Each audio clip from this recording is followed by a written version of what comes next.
Hey there, Skullheads. I'm Snags. And I'm old Silky. How's it going, everybody? Mr. Clean, I'm jumping in here for a occasional appearance. Good to be with y'all tonight. Nice. And you got me, I'm Snowman. Snowman. Checking in from Atlanta. Snowman with us for the first time. All right. So tonight we are going to be talking about Rush, as you know, because you saw it on the title of the podcast before you ever clicked play, unless you're blind, and then it's a surprise. Surprise, it's Rush. Check out snagsandsilky.com. Donate to the website. Suggested donation, $4 million. There's a donation button on there. Check out the store. Buy a truckload of T-shirts and shit. You need to like back up a semi and just buy 100 of them. T-shirts, mugs, stickers. Yeah, if Silky's son shows up, he'll tell you all the shit that's on the website. He'll tell you all about it. Father's Day's coming up. Yeah, Arbor Day. Sweatshirt. Yeah, Arbor Day. Middle of summer, get a hoodie. Yep, absolutely. Are we selling weed yet? Podcast? What happened? Are we selling? Oh, we need some Snags and Silky weed for sure. Some gummies. Oh, there you go. Yeah. Yeah, we should call Tommy Chong and get hooked up. Get that going. So, the reason for this episode, I was sitting in my office and my 35-year-old coworker who 30-something, Eric, he actually listens to podcasts every now and then. So, hi, Eric. This is your fault. This episode came into my office. He's bragging about his drum set, telling me he's got a this snare and a that snare and an extra tom and a whatever. And I was like, oh, so you're going to be a regular Neil Peart? And he goes, who is Neil Peart? Oh my God, dude! Come on, man. So I pull up a YouTube video of a Neil Peart drum solo and just blew his fucking mind. And then he's in his 30s and he doesn't know Neil Peart. These kids don't know shit, man. They spend all their time on TikTok fucking around. So I immediately texted Silky and Mr. Clean. I said, we got to do a Rush episode. Dude, we got to educate these fuckers. So there you have it. Silky has the notes tonight, so take it away. All right. Wait, so before we get started, breaking news. Yeah. Breaking rock and roll news. Oh, forgot. Yeah. I need to report. Yeah, huge development. Tool is not coming out with any kind of album. There's no news. There's absolutely nothing. Oh yeah, that's right. Once again, just we're urgently reporting that there is still no new Tool album on the horizon. Yeah, that's right. That's awful. So every time Mr. Clean is on, that's one of his favorite bands. He always update us on the Tool. Urgently reports that there's still no new album. 55 people are following this, man. That's we got 55 followers who are they really maybe want they'll to know. find out. We're unhappy. Is Tool still not releasing an album? It's very important. Oh shit.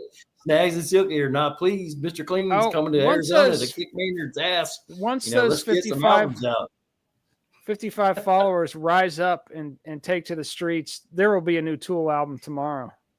Yeah. Absolutely. So the other thing is Val Kilmer kicked the bucket. He's dead. Yeah. 6 feet. Val Kilmer passed away. Dealt with throat cancer for the last 4 years. Pretty rough, man. Rough. Oh, is that what it was? Throat cancer? Yeah. It sucks. Yeah. Awful. Anyway, tonight's episode 95, Rush, classic lineup, Geddy Lee, Alex Lifeson, and Neil Peart. Originally formed in '69 in Toronto, Alex and singer Jeff Jones and John Rutsey.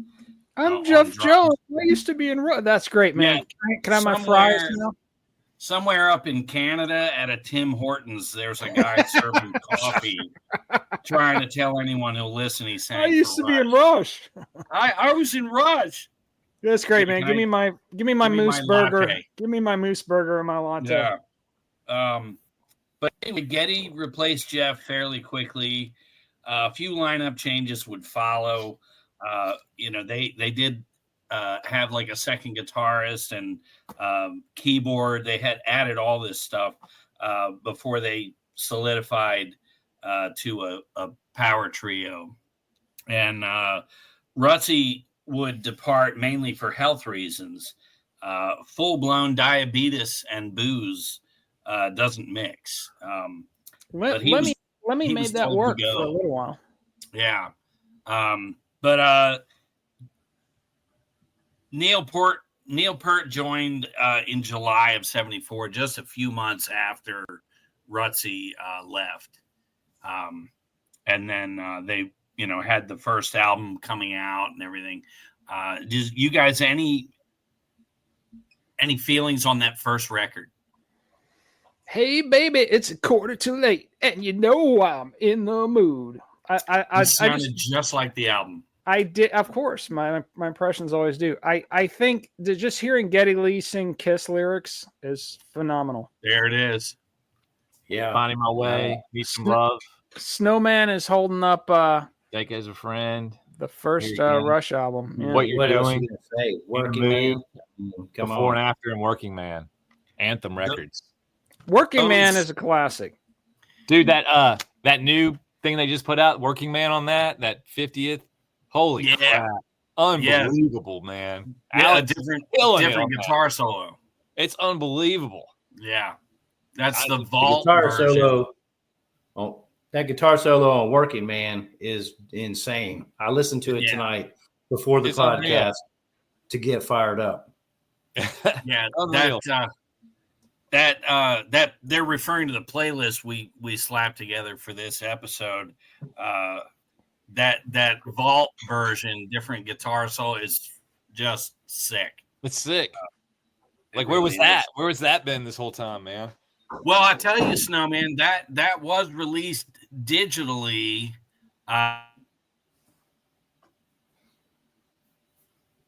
You're freezing up on me. Old Silky froze up. So old Silky's Wi-Fi goes berserk every now and then, and he freezes up. Yeah.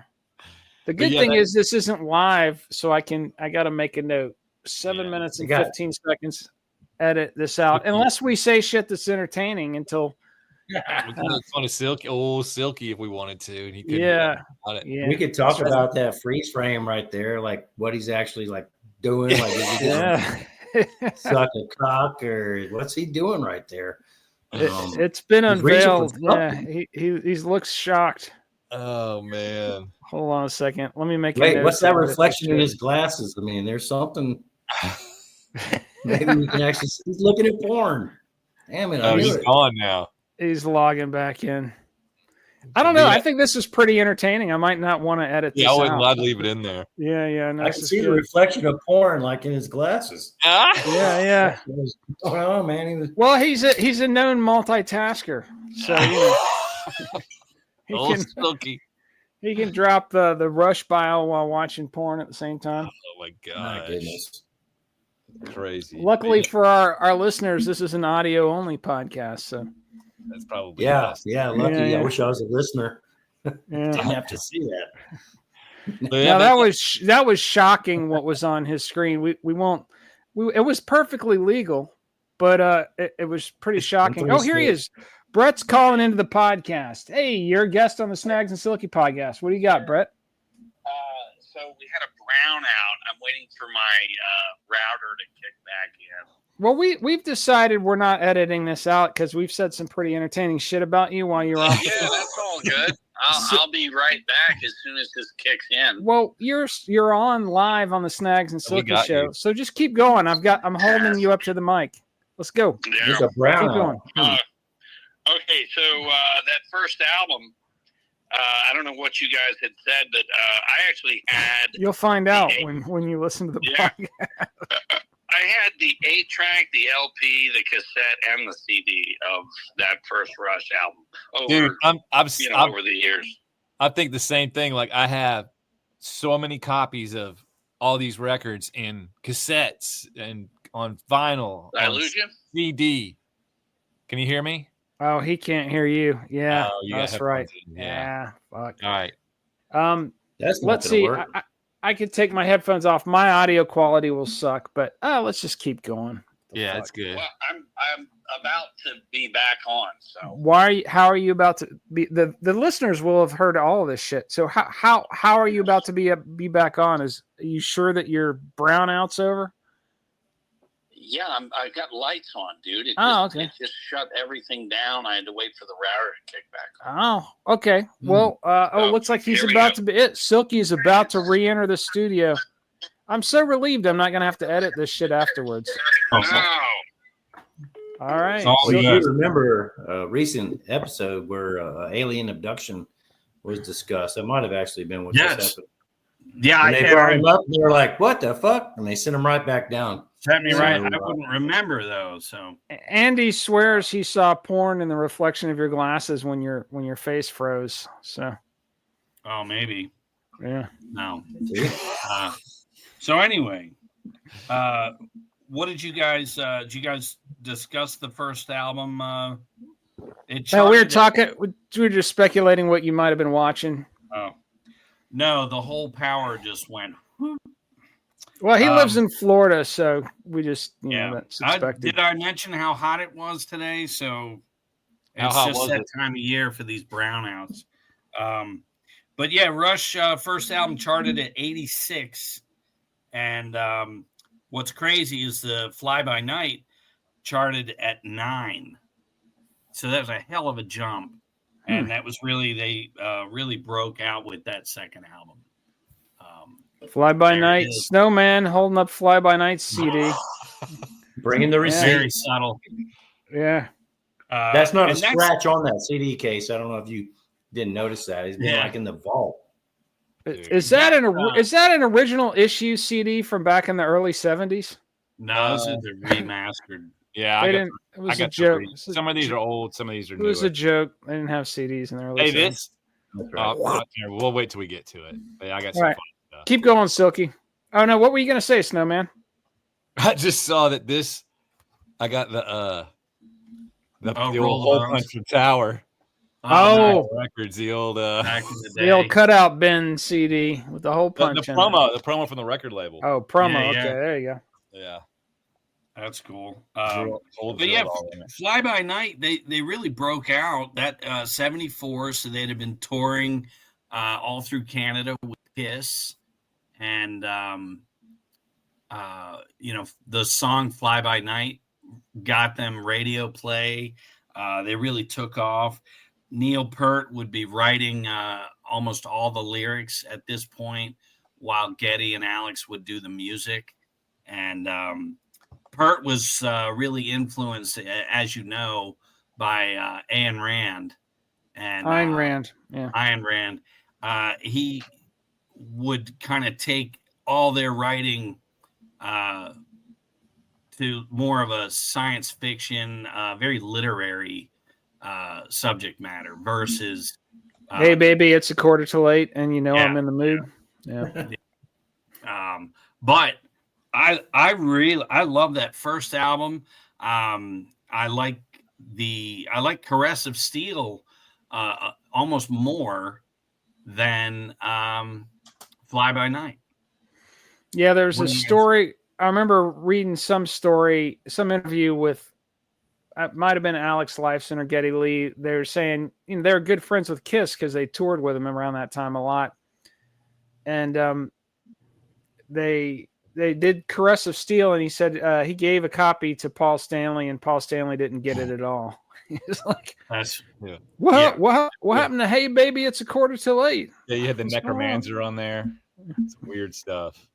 Yeah, I mean, for some reason, I had, as a teenager, I had archives, which, much like Kiss Originals, had the first 3 albums in one collection. Yeah, I remember that. Yeah.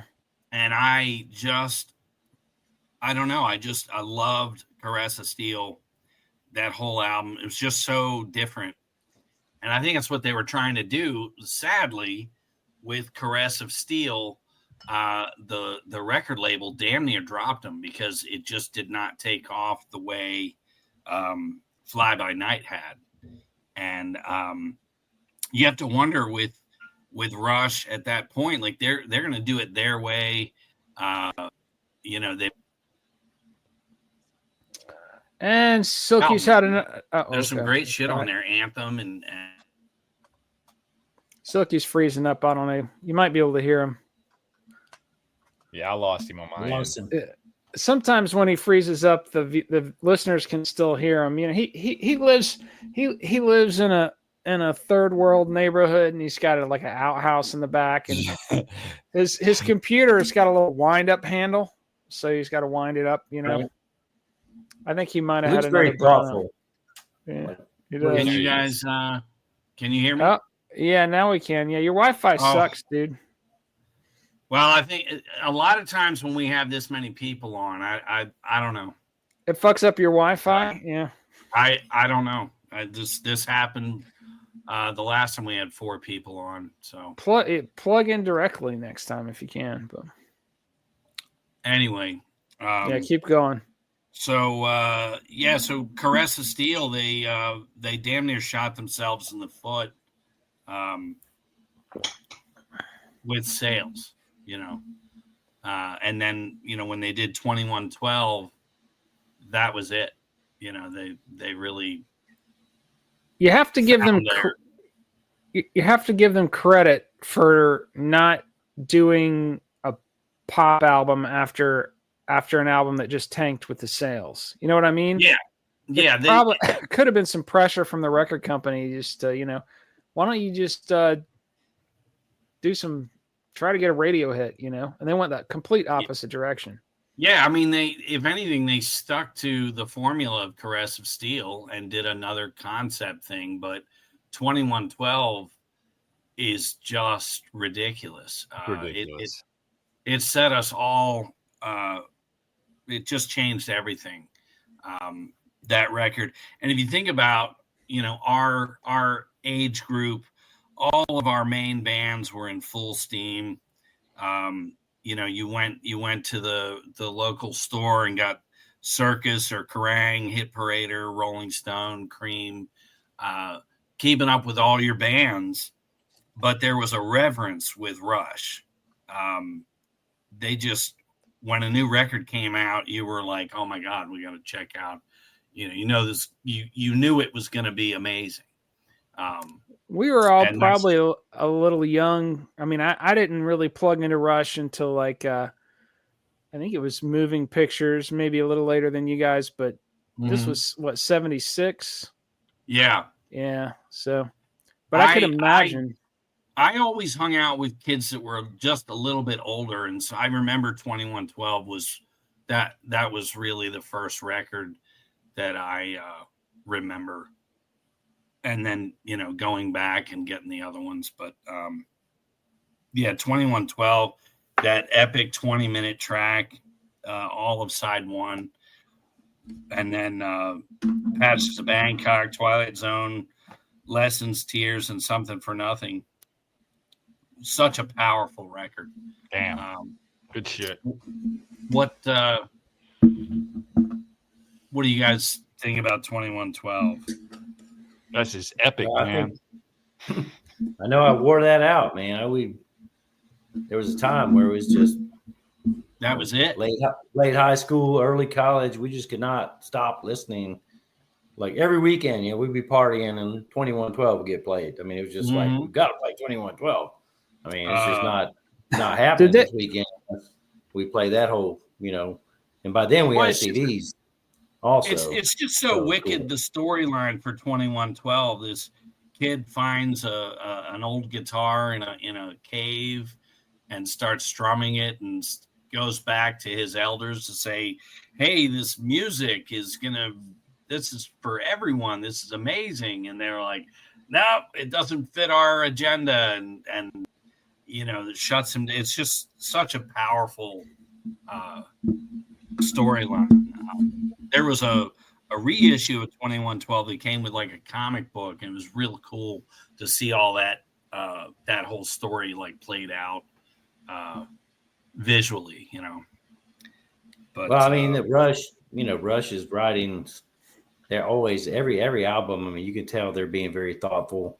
They're trying to write, you know, have good lyrics, good music, be tight.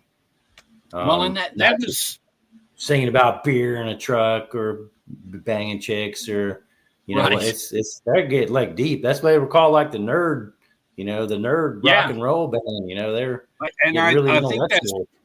I think that's why we just had such a reverence, because when each album just had such a message, such, you really had to dissect the lyrics, and it was just very powerful. And all our other bands, Scorpions, Maiden, they all, you got your 3-chord verse, chorus, verse.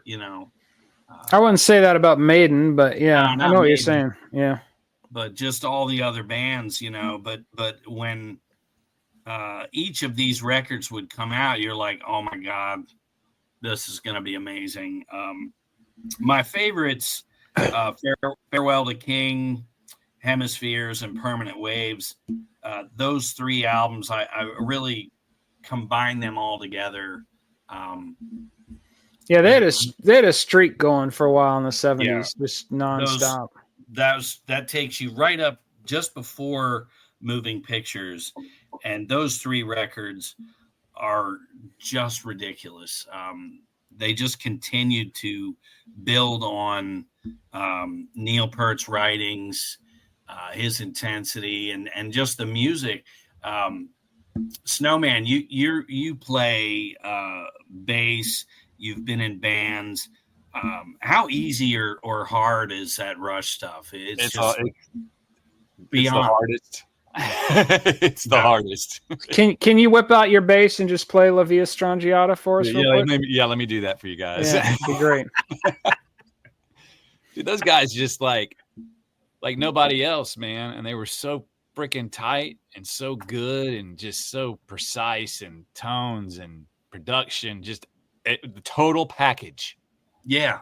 Total package. Absolutely. And like you talk about all these records up to this point, everyone's a little different, man. They keep progressing and changing what they're doing. And and I know it lost some people along the way, especially after, Signals or whatever from there. But I love everything they did, man. I love the progression of it all. You see, they couldn't keep doing the same thing. I mean, you could pull an AC/DC and kind of repeat yourself. Right. But I like that they did, and I like that they just stretched it. Yeah, there's Go ahead. I was just going to say there's like two ways bands can go, and they can be equally entertaining. You got the Motorhead approach or the AC/DC or the Ramones approach. Just always be reliable and deliver the same shit, kick-ass shit. Or you got the kind of Beatles, Rush, just let's keep doing something new each time.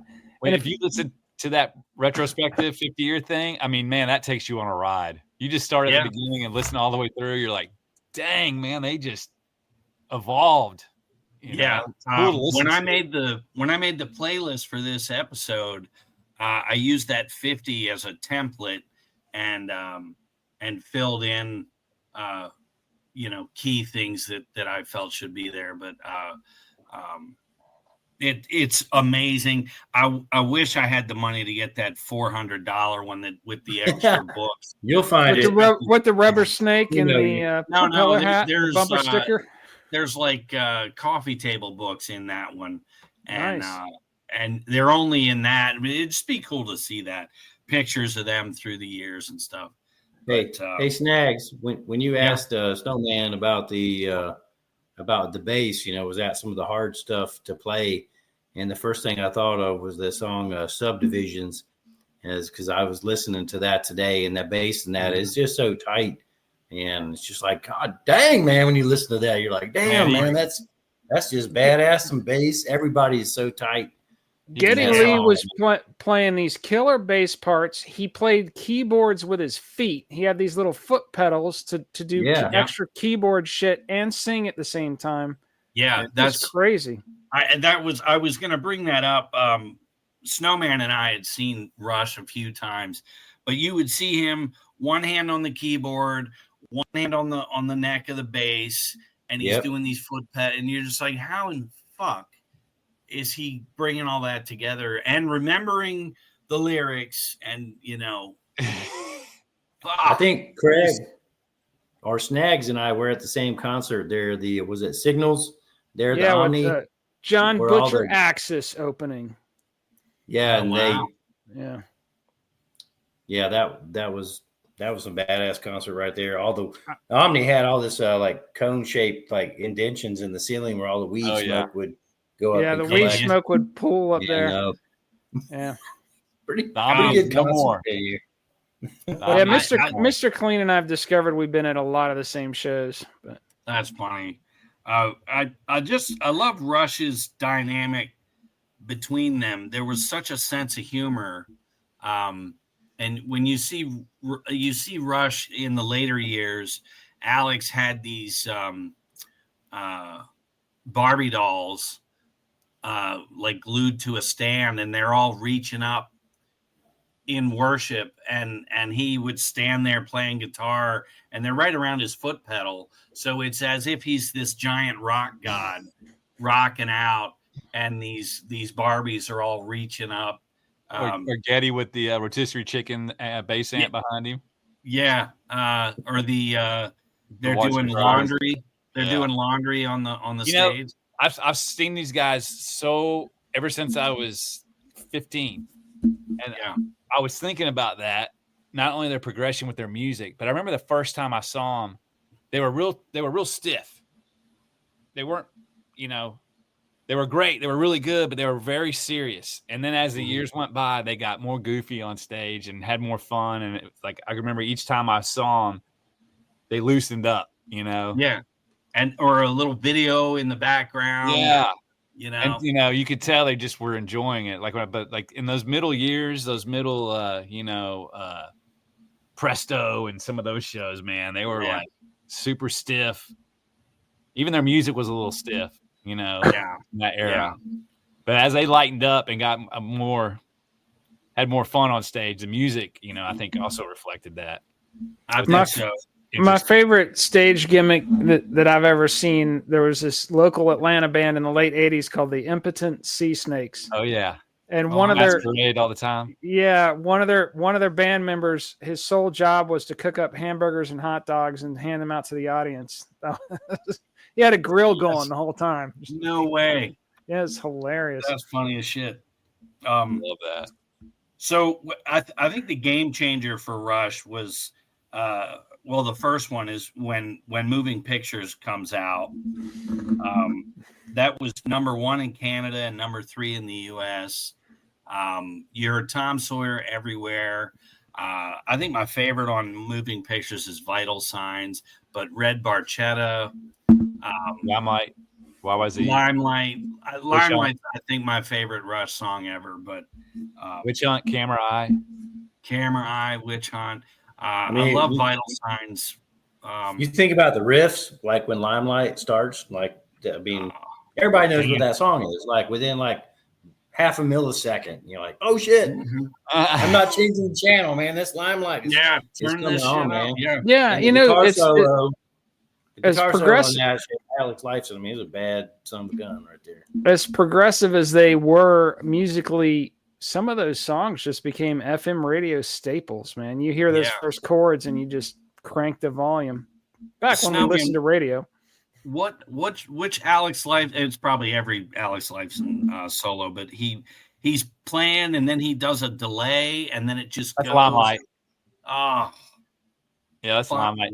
And when he does, you can watch how he did that. Like when he did that live, he had a whole nother amp.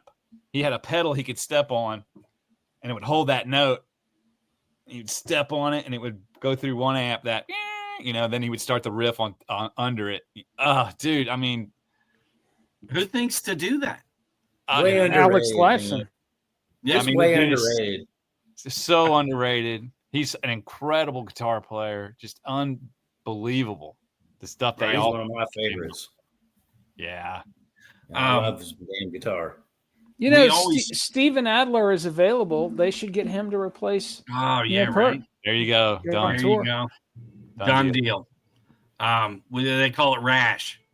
Or you could get Eric Collins to replace Geddy Lee.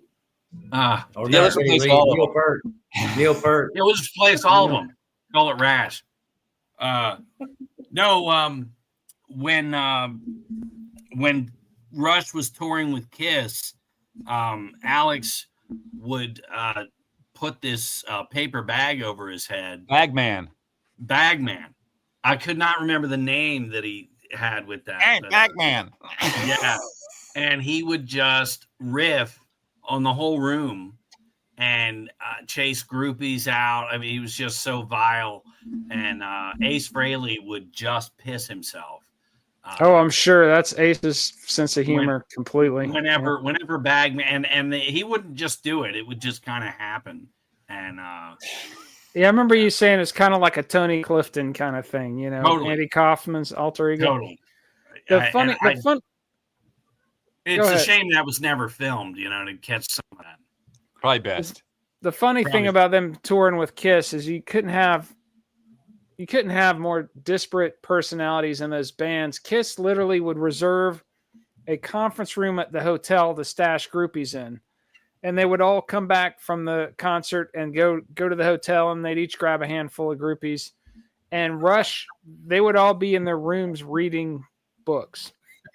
They would reserve the business center. And we want access to the computer and the printer. Please. Well, I think another thing, we talk about Kiss is Gene Simmons could not handle anyone upstaging him. And I totally see Bagman being an anti to Gene's ego in the room. Gene was not big in the sense of humor department at all. No, not at all. But I really feel like Moving Pictures captured an entire generation. We're all middle school at that point. All your bands, everybody's putting out good music. Van Halen, Rush, it was just Judas Priest. Yeah, it was everything. The US Festival, all of it.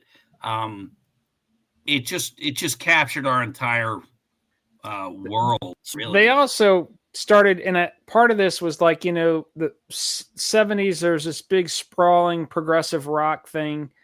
And then the punk rock thing came along, and everybody from the Stones on down, even Yes in the early 80s, they started tightening up their sound, shorter, faster songs. And you see a little bit of that in Moving Pictures of just tightening and focusing more. And I think it resulted in some I really blame good Van Halen for that. I think Eddie Van Halen, the success with each one of those Van Halen records, that's part of it too, yeah. I think everybody was like, "Shit, we got to just rock and keep it simple, and heavy." I was thinking about it today, Silky. Just like why you like Rush, and I was like, man, it's because when you listen to Rush, it just makes you feel good. It's just like, damn, it's kind of like Boston. Boston is like a really good, really tight, really smart dudes. MIT. And when you hear their songs, it's just like makes you feel good. And Rush, well, especially that first Boston record, that was so solid. I don't think they captured that again, but that first record for Boston was songwriting was solid on that. Yeah, it's good. Pop rock songwriting made you feel like it's not. I'm a bad dude. It's not like Cannibal. It's a little bit different from like Cannibal Corpse, you're saying. And Slayer. Just slightly. Slayer makes me feel good when I listen to Slayer. I'm sorry. Yeah, Slayer's a definite. Whenever I'm in a bad mood and I just blast some Slayer, it cheers me up, and I'm not joking. Yeah, I don't know why. That's a necessary. And you guys are nuts anyway, so that's a necessary venting tool. So after Moving Pictures, Signals, fucking amazing record. I love the cover. That whole fire hydrant and the dog. Yeah. Distant Early Warning. Subdivisions, Analog Kid. Digital Man, Weapon. It's a little bit heavier on the keyboards. You can hear the keyboards creeping in more, but it's still good good songwriting, still Rush. Yeah. New World Man's a great New World Man. Great fucking songwriting. Yeah. Analog Kid. Yeah. Yeah. But again, like their dynamic, just the way they play off each other. At that point, Snowman's learning how to play the bass, early 80s. How did you approach Rush learning? Dude, I mean, Moving Pictures was it for me. Like, I heard Moving Pictures and I was like, that's the first time I think I heard, you hear music all the time, right? But I heard the bass. I heard the bass on Moving Pictures, and I was like, dude, wait, what is that? You know how it's all fuzzy and crunchy and everything? I'm like, yeah, what is that? I'm like, oh, he's playing bass. So I remember I went to my, I'm still friends with a guy that owns a music store back home in Louisiana. I went and bought a distortion pedal. Got a bass. Nice. And I got a distortion pedal, and he goes, dude, you're a bass player? I'm like, yeah. And he's like, distortion pedals for a guitar. I said, I want that distortion pedal to get that crunchy sound. Yeah. So yeah, well, Lemmy Kilmister played aggressive bass. He used distortion. Cliff Burton used a wah-wah pedal. Phil Lynott. I think Geddy was like more. He had more of an overdriven sound than a true distortion sound. But when you're 13, 14, and you're it's like, give me a distortion pedal, man. So who were you at that age? What bass player? Obviously Steve Harris. Oh man, yeah. Then like at that point, yeah, it was all, it was Ozzy, Van Halen, Maiden, all just everything you mentioned. But Geddy was my guy, and that's my guy, man. That's my dude. I would just sit. I had the album. Moving Picture album, or I had them all, at that point, but Moving Pictures was the one. I would just sit and learn every note, just play the record, figure it out. And those it was attainable though at that age. You were able to sort of. I mean, you think you're playing it. You're close, right? Sure, you're close, close enough. Dude, I would lock myself in my room for just I didn't realize I was doing it. So I got Moving Pictures. I figured the whole bass thing. I literally locked myself in my room for like a year. Like I'd come home from school, play bass. Next day, go to school, play bass. And before I knew it, like about a year goes by, and I didn't realize I was doing it. But a buddy came over and I was playing. He's like, "Dude, you can play." It's like, yeah, it's all I didn't play baseball, didn't do nothing, but just play bass. That and his tell them the grab bag story with the sisters. Well, that was way before all that, man. Oh, was it? Yeah, about I'll tell you later. No, you got to tell it now. He brought it up. It's not a big deal.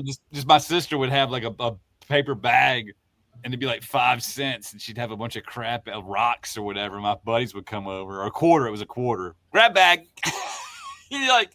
That little bag had 25 cents on it, and it'd be maybe a stick of gum and some rocks and a stick. Or dog shit, or for a quarter. Give her a quarter, you could stick your hand in and grab something. Grab bag.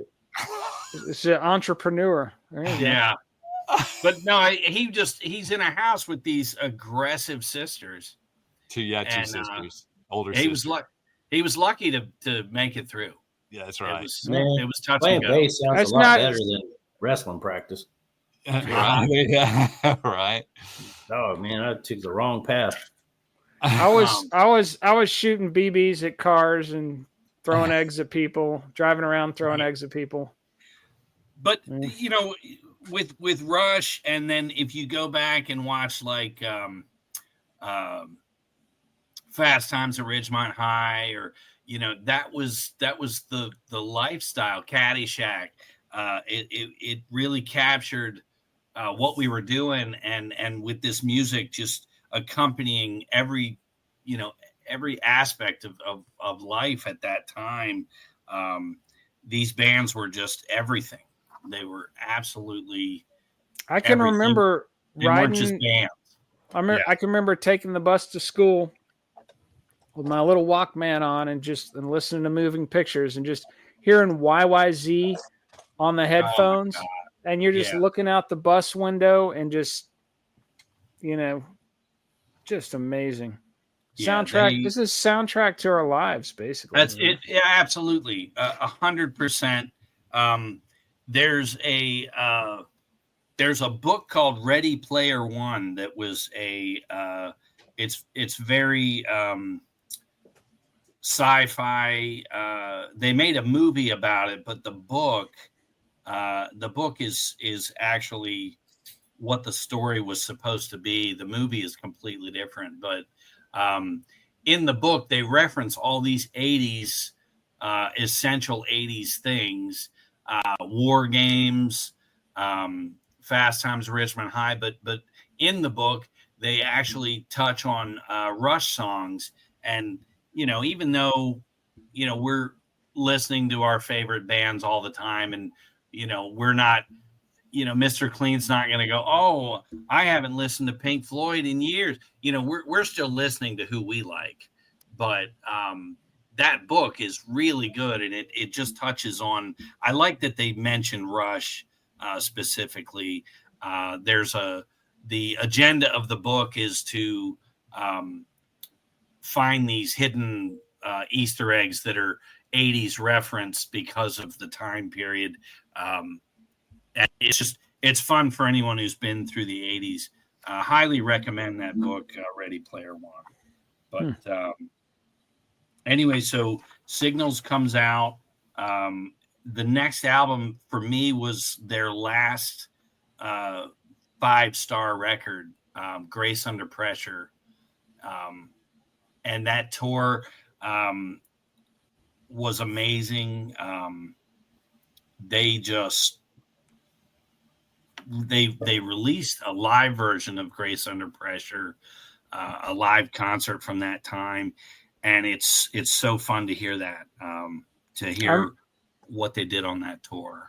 I remember seeing that tour. That was the last time I saw them. I saw Signals and Grace Under Pressure, and fucking Fastway opened. Oh, that's awesome. We become one. Was Fast Eddie there? Well, it's his band. Of course he was there. Yeah. Okay. No. John Butcher Axis took his place that night. Nice. Yeah. Yeah. It was a good show. You had Between the Wheels, Distant Early Warning, Kid Gloves, great song. Kid Gloves. Enemy Within. Yeah, great. I love that record. I love Grace. Yeah, I liked it. I didn't like it quite as it was interesting because he was experimenting with this kind of white noise guitar sound that you hear a little bit in Presence, the Zeppelin album Presence, and then The Edge from U2 just made a whole career out of it, basically. So it was different. They were constantly evolving. They kind of lost me with Power Windows, but I had Grace Under Pressure. It was a pretty good album. I saw Rush. I saw the Power Windows tour. That was the first time I seen them. I didn't like Power Windows. I didn't like the album so much as seeing them live. Seeing them live was great. They always did a good show. But I saw Power Windows, Roll the Bones, Test for Echo, Vapor Trails, Snakes and Arrows, R30 and R40, that farewell tour. That was awesome. That was so good. I remember them playing Lakeside Park. I was like, I'm done. You got me, I think how many total albums? Like, was it like 18 or 19 studio albums? About 8 live albums. Yeah. So 19 albums, 11 live albums, 13 DVD collections, and 13 box sets, which is insane. It's hard to have, 13 or 18 moving pictures, in a row. Yeah. Pretty incredible run. You know what I mean? I bought it so many different ways. Yeah. Yeah. I've had different, I got the Sector 1, 2, and 3 that collects, and I bought there was a box set that compiled the later stuff, and they did a better version of Vapor Trails, which is a really good record. That was like their resurgence to me. A comeback record, yeah. Yeah. because so Presto, Roll the Bones, Counterparts, and Test for Echo was really kind of they were back to more of a guitar driven song, writing after Power Windows and all that, and more those were like the keyboard years. But I would say, Presto and Roll the Bones they're just not I was on to other things. I still listen to the older Geddy Lee albums. rapping on Roll the Bones. Yeah, like, it was just bizarre. Please, don't do that. And that duet with the chick from Till Tuesday, like what? Time Stands Still. Yeah, can't do it. It's not a bad song, but yeah, it's a little. It's just not for me. But then they had a 5-year hiatus after the Test for Echoes tour. Following the death, Neil Peart, his 19-year-old daughter killed in a car accident, August of 97. And then his wife of 23 years would die of cancer 10 months later on June 20th of 98. And then at the funeral, Neil Peart told Alex and Geddy, I'm out, you won't see me again. And so what you saw as a Rush fan were just live albums coming out year after year. Like they kept putting out live albums or DVDs of Rush in Rio was amazing. Some of the things they released over that little 5-year thing kept them in the picture. But Neil Peart would start writing, and he's got like 5 or 6 books. Masked Rider, Cycling in West Africa. Now, this is just like a travel book, but it's amazing to me that it's a month. What that one is, it's a month-long bicycle tour through Cameroon in West Africa, which is extremely dangerous as a white person to be in. And but he writes this book, and it was so interesting. It held your attention, and it was just amazing to read this. So I read Masked Rider, and he's a really good writer, just as an author. And then the next book was Ghost Rider. This book's amazing. It was like a philosophical memoir and a travel. It covers his losing his entire family, coming to terms with his grief, and then motorcycling through North and Central America. And one of the things he keeps running into, he's got this BMW motorcycle, and just the miles he's putting on it, and the traveling and things happening. He wrecks the bike at one point, and he finds some small mechanic shop, and they're like, well, we can get that part, but we're in Central America, and so he's got to send off for different parts, and he's doing his own mechanic stuff. It's just really cool to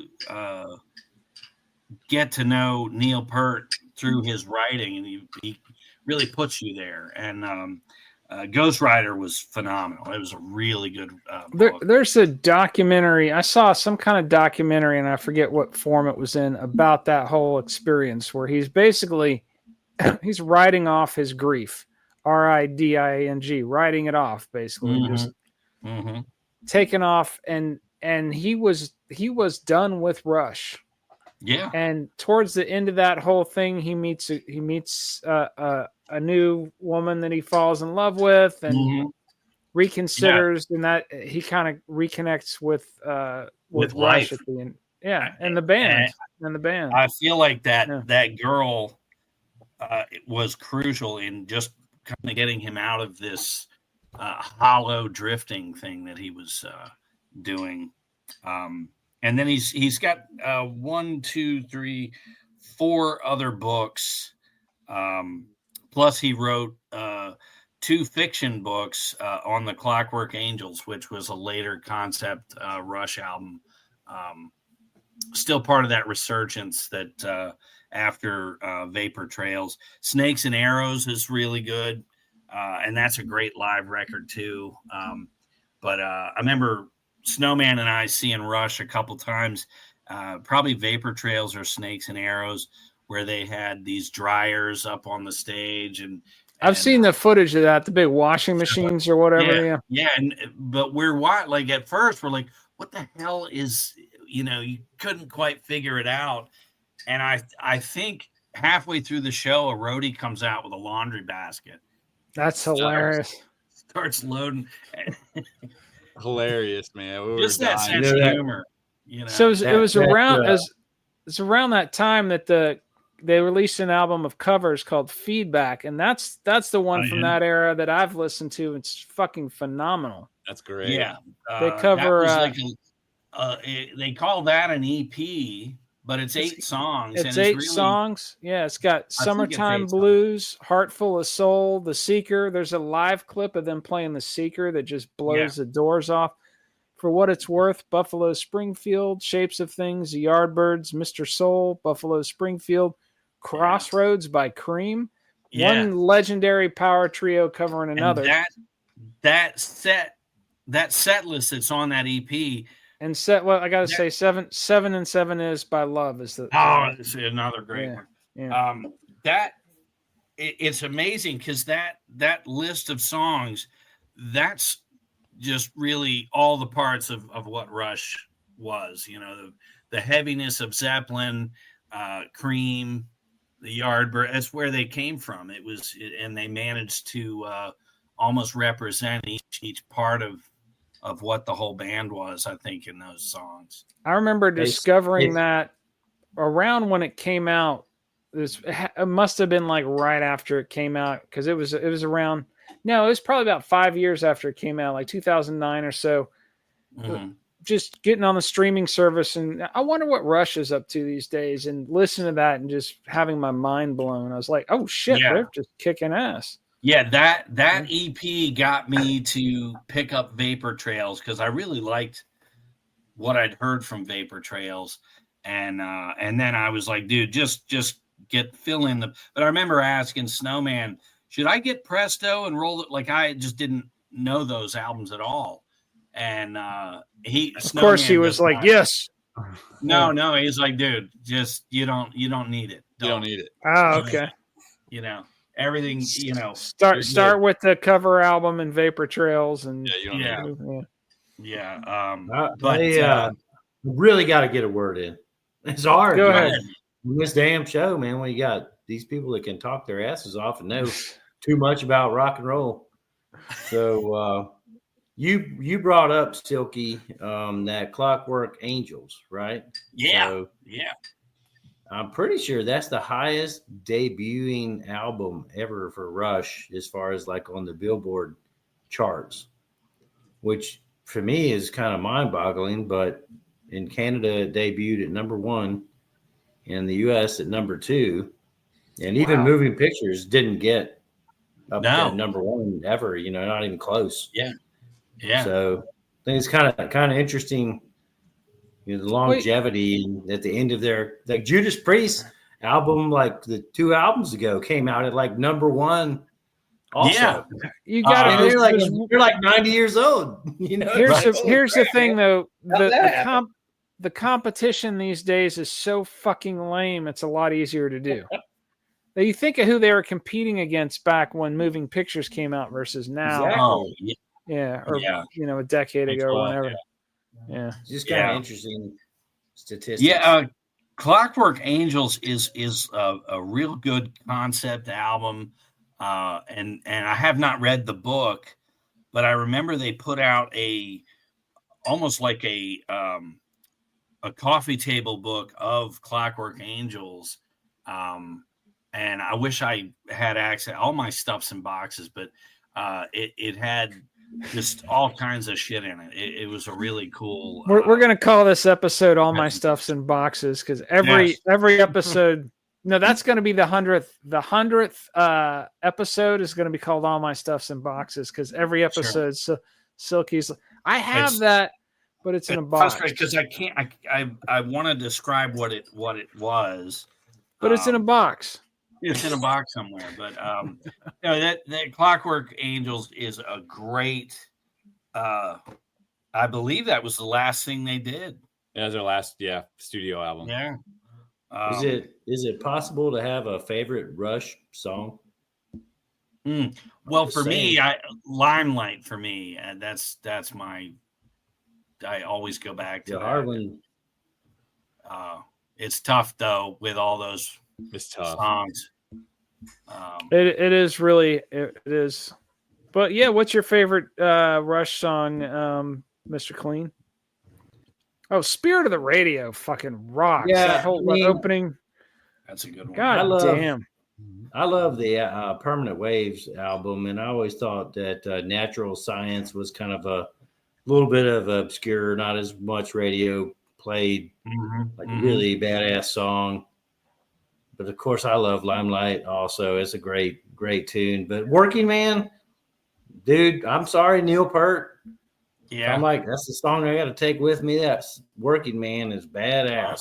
That's a beast of a riff. Too bad either. He wasn't that bad on that song either. I mean, that thing he rocked.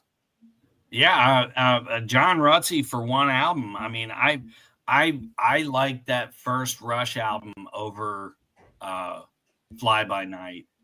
I take it too. Yeah. What about you, Snowman? Could you pull a favorite out of the?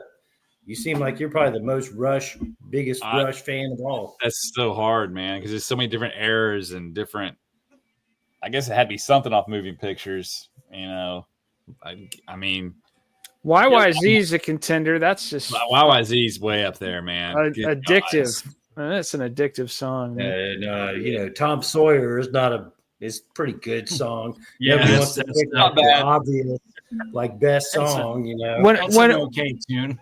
whenever I'm in my office singing very loudly out of tune, entertaining my office mates, and I'm blasting Rush, I sing that. That's one song you just got to sing along with, Oh, that's the best. Yeah, absolutely. Yeah, I loved Red Barchetta. Just the joy of going to see your uncle and hopping in the car and go. It's such a great story, Great story. Yeah. Just good shit,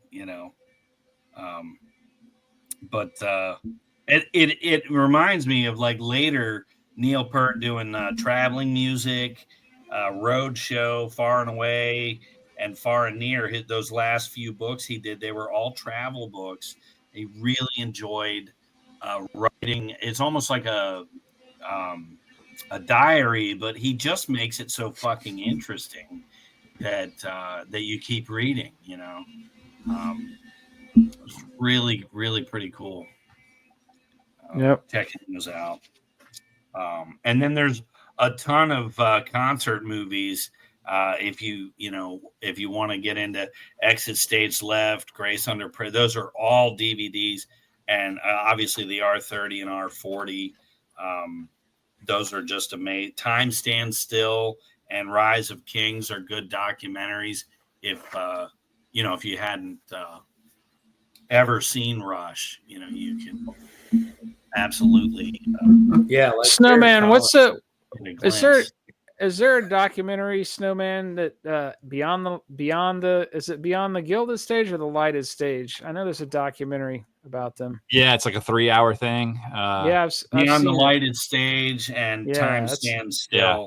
That's awesome. Beyond the Lighted Stage is a very thorough, kick-ass Rush documentary. Yeah, it gives you everything you need. It's really good. Check it out. Yeah, that's a great one. It's long. What'd you say, Mr. Clean? Can we monetize that? We're sending people to buy that. Yeah. Go on our website and you'll get links to all of it. And you can. Yeah, I tried the affiliate link thing, but with our 55 followers, I'm telling you, We got rich. I just had too much money that I didn't know what to deal with. It scared me, so I stopped. Lazy. It does scare you when that money comes in. Oh, I know. Once you get over 55, I mean, you're just coasting right then. That's it, man. Telling you, ride the wave at that point. Yeah, it's crazy. So the R40 farewell tour. I know, Snowman. You caught that. Where did you see that in Atlanta? I saw it in Atlanta. Yeah, it was awesome, man. They played everything backwards. They started with the Snakes and Arrows, and they went backwards through the catalog. I don't know if y'all seen it or what, but the coolest thing about the whole show is it starts very elaborate stage setup, and as they're playing, the guys in the moving picture outfits are just taking stuff away. It's the opposite of the wall stage show. But at the end, they're like in jeans and Molly Hatchet t-shirt. At the end, they're literally they pull out a basketball goal, and they took their amps. They each had one little amp, and they put them on a little chair. So there's a bass amp on a chair and a guitar amp on a chair. They take the drums apart. It was just a kick, snare, hi-hat, and they wheeled in because their first gig, I guess, was at a high school gym. Yeah. So they get the basketball goals out. Put the basketball goals out. They're on a hardwood court, and it's just 2 amps on chairs, and they play, they're going backwards. They're playing like Working Man or whatever, whatever, some of that early stuff. Yeah. What is this? I never heard of this. Is this like a cover band for Rush? No, this was their farewell tour. This is a stage show of their farewell tour. Yeah, that's what they did on their farewell. Oh, cool. Man. Mr. Clean, that's a DVD as well, R40, and it's the farewell tour. Really good. It was if you great. missed that's how it's gonna really take you through. You'll love it. Cool. Man, I can log off like right now and get on that thing. Yeah, tonight. It's called R40. It's just so good. That's great. So then they in 2015, they had that documentary came out, and they talked about how Neil Peart doing all these motorcycle. He would follow the band on his motorcycle, and they talked about just the weather and the rain, and he had issues with his feet. And so in 2015, like, hey, this is like a farewell tour, but I always thought they might continue to make music. And, so it was bittersweet to see that finally, but I'm so glad I went and saw them on that tour. But Neil Peart would die January 7th of 2020, essentially of brain cancer, which they kept that real tight and close to the vest. They didn't really tell anybody he was even sick. But I gotta say, when Neil passed, that really fucked with me. Him passing away. That was a hard one. So you got the best drummer in the world, and then the best guitar player in the world, Eddie Van Halen, dies, and all the guys from Menudo are still alive. Yeah, what the hell? Why? There's no God. That proves it right there. Yeah, Barry Manilow still around, still alive. Continues. Yeah. But Neil Peart dying, I walked around in a daze for weeks, just like, holy shit. And then Eddie, not even a year later, I think. Yeah, brutal. That sucks. Yeah, a little earlier than that, Chris Cornell. That one tore me up. Oh, yeah. Well, what kicked it all off? You knew the apocalypse was coming when Lemmy bit the dust in 2015. So I Filthy Animal Taylor started that whole cascade of trend of rock stars dying. But that's Rush, kids. So Eric, now you know who Rush is. Yep. Yeah. So, you got no excuse. You got kids, Eric. You got a kid. You're raised now. You set a grow up as ignorant as you did. Horrible example, not knowing who Neil Peart is by the time you're 35. What comes to mind, and I don't want to make this guy feel bad, but go ahead, make him feel bad. Yeah, when Flea from Red Hot Chili Peppers. And that's one of the few times you'll ever hear that band mentioned on this podcast. Yes, went on social media to say, hey, who knew Deep Purple was so good? It's like, the rest of us knew. Yeah, it just, it just incensed me. Like, you're a musician. You've toured everywhere. You have ample opportunity to check out Deep Purple, and keep that to yourself. If somebody discovers the Beatles tomorrow, this was like 2018 or something. Yeah, it's really late in the game. Yeah. You don't suddenly discover Star Wars and talk about it. Everyone else has seen it. Just pretend like you've been in on it all along. Have some dignity. Yeah. So that killed it for me. And he's talking about In Rock and Machine Head specifically, not this isn't the first time Silky has ranted about Flea discovering Deep Purple. They're dead to me. I can't on this podcast. But I can't. I try to get him to stop bringing up Red Hot Chili Peppers. That they were a killer punk funk frat rock band in the 80s, and they all died in a plane crash in the early 90s.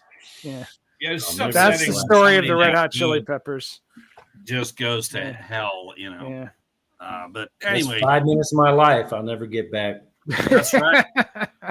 And now you know that story. We got more shit coming up. Same bad time, same bad channel. Tune in then, and you'll see whatever the hell it is. We'll come up with something. That's right, kids. Peace out, motherfuckers. Deuces. Thanks for having me, fellas. Good to talk to you. Yeah, man. Keep it clean.